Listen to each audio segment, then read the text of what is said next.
بسم اللہ الرحمن الرحیم۔ السلام علیکم۔ ہم سب فرح آپی سے بہت پیار کرتے تھے، ان کو بڑی بہن سمجھتے تھے۔ امی ابو نے بھی کبھی نہیں بتایا کہ وہ ہماری سگی بہن نہیں بلکہ چچا زاد ہیں۔ البتہ کبھی کبھار رشتہ داروں کی زبانی یہ بات سننے میں آتی تھی کہ فرح کی ماں کی وفات کے بعد اس کے والد نے ننھی منی بیٹی میرے والدین کو سونپ دی تھی کیونکہ انہیں بیرون ملک جانا تھا۔ فرح آپا سنجیدہ طبیعت کی تھیں اور میں اول فول باتیں کر کے ان کا دماغ چاٹ جاتی تھی۔ آپا بیچاری کو گھر کا کام کاج کرنا ہوتا تھا۔ جب کام سے فارغ ہوتی تو کتابیں لے کے بیٹھ جاتی۔ وہ ان دنوں میٹرک کی تیاری کر رہی تھیں۔ میں نے بھی جوں تو میٹرک کر کے قریبی کالج میں داخلہ لے لیا۔ کالج میں میری 2 نئی سہیلیاں بن گئیں، سائمہ اور آشما۔ یہ دونوں آپس میں کزن تھیں اور ان کا مکان ہمارے گھر سے کچھ فاصلے پہ تھا۔ یہ دونوں میری ہم مزاج تھیں، تبھی دوستی ہو گئی تھی۔ ایک دن کا ذکر ہے، ہم تینوں کالج سے گھر کو لوٹ رہی تھیں۔ ہم نے دیکھا کہ کوئی منچلا ہمارے پیچھے چلا آ رہا ہے۔ یہ مولوی صاحب کا کبڑا بیٹا محسن تھا۔ وہ سیدھا سادہ سا لڑکا تھا، جانے آج کیسے اس چوٹی کے پڑ نکل آئے تھے جو اس کو لڑکیوں کے پیچھے آنے کی سوجھی تھی۔ اس روز تو ہم تینوں ہنستی ہوئی راستہ طے کرتی اپنے گھر کو چلی گئیں، لیکن دوسرے دن بھی چھٹی کے بعد محسن کو کھڑا پایا تو تشویش ہوئی۔ اس کوتا قد کبڑے کا بھلا یہاں کیا کام؟ سائمہ نے کہا کہ اپنی کسی رشتہ دار کو لینے آیا ہوگا۔ اس کی رشتہ دار تو تم ہو، آئمہ نے کہا، اور ہم تینوں ہنس پڑیں۔ اس نے جو ہمیں اپنی جانب دیکھ کر ہنستا پایا تو بیچارہ غلط فہمی کا شکار ہو گیا، سمجھا کہ ہم اسے ہنس ہنس کر خوش آمدید کہہ رہی ہیں۔ ہم تینوں کالج سے نکلیں اور اپنی راہ ہو لیں۔ ذرا آگے چلی، سڑک پار کرتے وقت احساس ہوا کہ کوئی اور بھی ہمارے پیچھے سڑک پر آ رہا ہے۔ مجھ کو تپ چڑھی، جی چاہا جوتا اتار کے ٹھکائی کر ڈالوں، لیکن پھر سوچا کہ میں اس کی ماں سے شکایت کروں گی۔ مولوی صاحب کی بیوی خالہ اچھی ہمارے گھر آتی ہیں۔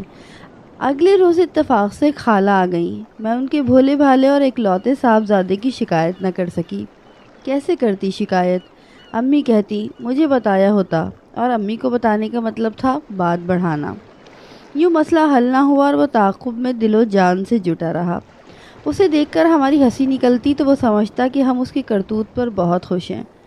وہ روزانہ کالج سے گھر تک پیچھا کرنے لگا۔ ہم تینوں نے سر جوڑ کے سوچا کہ اس سے کیسے پیچھا چھڑایا جائے۔ کسی نے کچھ کہا اور کسی نے کوئی صلاح دی، لیکن میرے ذہن میں ایک انوکھی ترکیب آئی۔ اس سودائی کو اسی کے سودے سے مارو، ایسے کہ اس پر یہ ظاہر کرو کہ ہم تم پر مرتے ہیں، یوں خوب بے وقوف بناؤ، جب مجنوں ہو جائے تو اسے دھتکار دو۔ میری تجویز سے آخرکار سہیلیوں نے اتفاق کیا۔ غور ہوا کہ اس بھولے مجنوں کو دام میں کیسے لایا جائے جسے کپڑے پہننے تک کا سلیقہ نہ تھا۔ ہم نے کہا کہ ہم خط لکھ کر اس کے سامنے گرا دیتے ہیں، دوڑ کر اٹھا لے گا، اس کے بعد دیکھنا۔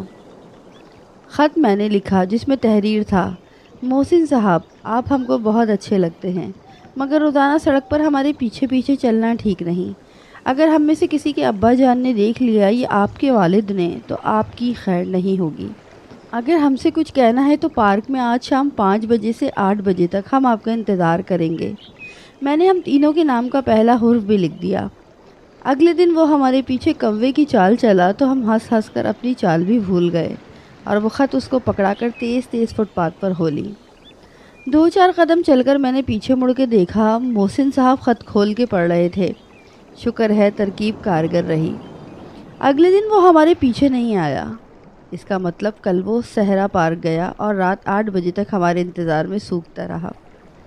ایک دن بامشکل گزرا، اگلے روز وہ پھر پیچھے آ رہا تھا۔ ہماری آواز اسے صاف سنائی دے رہی تھی۔ تبھی ہم نے ایک زبان ہو کے کہا، آج تو اس کے باپ مولوی صاحب کو کہیں گے اسے مزہ چکھائیں۔ یہ سن کر اس کے ماتھے پہ پسینہ آ گیا۔ تبھی تیز تیز قدم اٹھاتا وہ بھاگ کھڑا ہوا۔ شام کو میں فون کے پاس بیٹھی تھی کہ گھنٹی بجی۔ میں نے فون اٹھایا، اجنبی لڑکے کی آواز تھی۔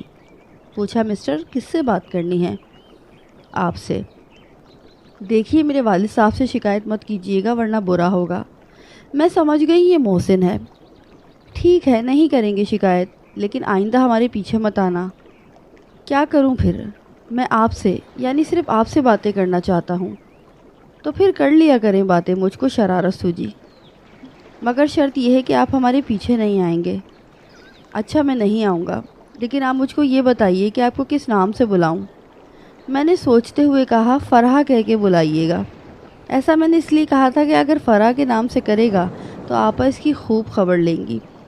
آپا سنجیدہ مزاج تھیں، وہ ایسے کال کرنے والوں سے نپٹنا خوب جانتی تھیں۔ اگلے دن فون کی گھنٹی بجی۔ اتفاق کہ میں ہی فون کے قریب تھی، ریسیور اٹھایا۔ محسن صاحب تھے۔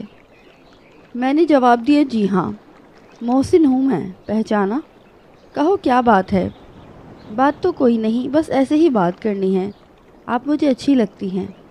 اچھا، شکریہ۔ یہ کہہ کر میں نے ریسیور رکھ دیا اور روز فون آنے لگا۔ عصر کی نماز کے وقت آپ ہی باورچی خانے ہوتی، امی نماز پڑھ رہی ہوتی تھی، تبھی گھنٹی بجتی، میں فون اٹھاتی، محسن صاحب ایک دو اوٹ پٹانگ باتیں کرتے اور فون رکھ دیتے۔ مجھے بھی مزہ آنے لگا، اس کو بیوقوف بنانے لگی۔ سوچا دو چار باتیں کرنے سے میرا کیا جاتا ہے، لیکن وہ مذاق جن کو ہم معمولی سمجھتے ہیں کبھی کبھی سنگین صورت بھی اختیار کر لیتے ہیں۔ خبر ہوتی کہ جو مذاق میں محسن سے کر رہی ہوں وہ اس قدر سنگین ہو جائے گا کہ اس کی جان چلی جائے گی تو ہرگز نہ کرتی۔ انہی دنوں آپا فرح کی شادی کی تاریخ ٹھہرائی گئی تو مولوی صاحب کے گھر میں شادی کا کارڈ بھجوا دیا گیا۔ میرے تو وہم و گمان میں بھی نہیں تھا کہ شادی کے کارڈ پہ فرح کا نام دیکھ کے محسن کی سٹی گم ہو جائے گی۔ وہ یہی سمجھا کہ میری شادی ہو رہی ہے۔ اس نے بوکلا کر مجھے فون کیا، پہلے امی پھر ابو نے فون اٹھایا۔ اس نے آواز سن کر بات نہیں کی، میں سمجھ رہی تھی کہ یہ محسن ہے۔ خیر مجھے بالآخر فون اٹھانے کا موقع مل گیا۔ وہ آواز پہچان کر بولا، فرحہ یہ سب کیا ہے؟ تم نے تو کہا تھا مجھ سے شادی کرو گی اور اب تمہاری شادی کے کارڈ تک چھپ گئے ہیں۔ میں مجبور ہوں محسن، میں نے بن کر کہا، ماں باپ کی یہی مرضی ہے، بغاوت بھی نہیں کر سکتی۔ یہ کہہ کر فون رکھ دیا۔ اس کی آواز روحان سی تھی، مجھے اس کی حالت کا اندازہ تھا۔ فون کی گھنٹیاں بجتی رہتی تھیں اور میں جان کر نہیں اٹھاتی تھی۔ جب اس بیچارے سے کچھ نہ بن پڑا تو ایک رقعہ لکھا اور میرے بھتیجے کے ہاتھ بھیج دیا کہ جا کے اپنی دلہن پھپھو کو دے آؤں۔ فرحہ آپی مائیوں بیٹھی ہوئی تھی، منو تو معصوم تھا۔ اس نے رقعہ ابو کے سامنے ہی لا کر آپی کو تھما دیا اور کہا، پھپھو یہ سامنے والے محسن انکل نے آپ کو بھجوایا ہے۔ جب آپی نے خط کھولا تو ان کا رنگ اڑ گیا۔ کیا بات ہے بیٹی؟ والد نے پوچھا اور رقعہ آپی سے لے کر پڑھا تو ان کا چہرہ متغیر ہو گیا۔ انہوں نے پوچھا، یہ کیا معاملہ ہے؟ اللہ پاک کی قسم مجھے نہیں پتا کہ کس کا خط ہے، یہ کہہ کے وہ رونے لگی۔ ابو نے خط پڑھ کر امی کو دیا اور امی نے مجھے دیا۔ بولی، رابو پڑھ کے سنا، کیا لکھا ہے؟ لکھا تھا، جان سے پیاری فرحہ، تم تو کہا کرتی تھی کہ شادی تمہیں سے کروں گی ورنہ زہر کھا کے مر جاؤں گی، اور اب کسی اور کی ہونے جا رہی ہو۔ مجھے کہتی تھی بے وفائی نہ کرنا اور اب خود بے وفائی کر رہی ہو۔ سچ کہتا ہوں فرحہ، اگر تم کسی اور کی ڈولی میں بیٹھی تو میں جان دے دوں گا، تمہارا محسن۔ امی نے خط سنا، ماتھے پہ ہاتھ مار کے بولی، ہائے ری فرحہ، تو بڑی چھپی رستم نکلی، کیا میں نے تجھے اسی دن کے لیے پالا تھا؟ وہ رونے لگی، آپی بھی رونے لگی۔ دونوں کو روتا دیکھ کر میرا دل کٹ گیا۔ ابو آپی کو کھا جانے والی نظروں سے گھور رہے تھے۔ ادھر آپی کا بس نہیں چلتا تھا کہ زمین پھٹے اور وہ اس میں سما جائیں۔ شادی کے گھر میں ماتم کدا کی سی فضا ہو گئی تھی۔ مجھ کو اور کچھ نہ سوجا تو جھٹ مولوی صاحب کے گھر چلی گئی اور خالہ اچھی کے سامنے رونا شروع کر دیا۔ مولوی صاحب بھی گھر پر تھے، پوچھنے لگے، بیٹی کیا ہوا؟ کیوں رو رہی ہو؟ میں نے محسن کا خط آگے کر دیا اور روتی اور محسن کو بددعائیں دیتی واپس گھر لوٹ آئی۔ 1 گھنٹے بعد فون کی گھنٹی بجی، سمجھ گئی یہ محسن ہی ہوگا۔ ابو باہر چلے گئے تھے، میں نے دوڑ کے فون اٹھا لیا۔ میرا اندازہ درست تھا، یہ محسن ہی تھا۔ اس سے پہلے کہ وہ کوئی بات کرتا میں نے اسے سنانی شروع کر دی کہ خدا کا خوف نہیں ہے تم کو؟ اگر اپنے عشق میں سچے ہو تو جاؤ ڈوب مرو۔ تم تو کہتے تھے اگر تم نے بے وفائی کی تو جان دے دوں گا، تو اب دے دو نا جان۔ یہ کہہ کے میں نے فون رکھ دیا۔ مجھے اصل میں غصہ اس بات کا تھا کہ محسن نے خط لکھ کر کیوں منو کو دیا کہ آپی کی امی ابو کے سامنے اتنی سبکی ہو گئی، وہ بھی ایسی وقت جب ان کی رخصتی ہونے والی تھی۔ تمام عرصہ انہوں نے یہاں سے پیار اور عزت پائی اور اب ودا ہوتے وقت میرے والدین کی بے رخی کا دکھ دامن میں سمیٹ کے جا رہی تھیں۔ وہ کونے میں بیٹھی مسلسل رو رہی تھیں اور میں چور بنی ان کو دلاسا بھی نہ دے پا رہی تھی۔ اپنا جرم کیسے قبولتی؟ ابو جو میری شامت لاتے اس کا کیا احوال لکھوں؟ آپا کو تو انہوں نے محض بے رخی سے دیکھا تو ان کا یہ حال ہو گیا تھا۔ وہ اپنی اس یتیم بھتیجی سے بہت پیار کرتے تھے جس کو پیدائش کے فوراً بعد پیار سے پالا تھا۔ رخصتی کی وجہ سے میں نے زبان سے ایک لفظ بھی نہ نکالا۔ سوچا جو ہونا تھا ہو چکا، آپ ہی کل رخصت ہو جائیں گی، میں محسن سے کوئی ناطہ نہیں رکھوں گی اور یہ کہانی آپ ہی اب اختتام پذیر ہو جائے گی۔ مجھے کیا خبر تھی کہ دل کی لگی کیا ہوتی ہے اور سچے عاشق کیا کر گزرتے ہیں۔ کیا جانتی تھی کہ آئندہ کیا ہونے والا ہے۔ کاش مجھے اتنی عقل ہوتی تو میں محسن کو اصل بات بتا دیتی کہ فرحہ میں نہیں میری آپ ہی ہیں۔ کم از کم محسن کی تو جان نہ جاتی۔ مولوی صاحب بیچارے کو بڑھاپے میں ایک لوتی اولاد کی موت کا دکھ نہ سہنا پڑتا۔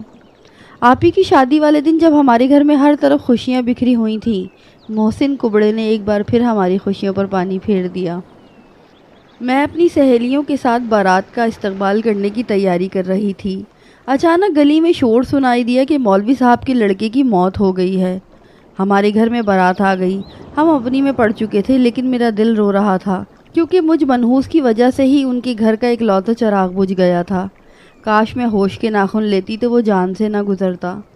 اس واقعے کے بعد مجھے ہوش آ گیا اور میں نے لاؤبالی پن کو ہمیشہ کے لیے خیر بات کہہ دیا اور ایک سنجیدہ اور متین لڑکی بن گئی۔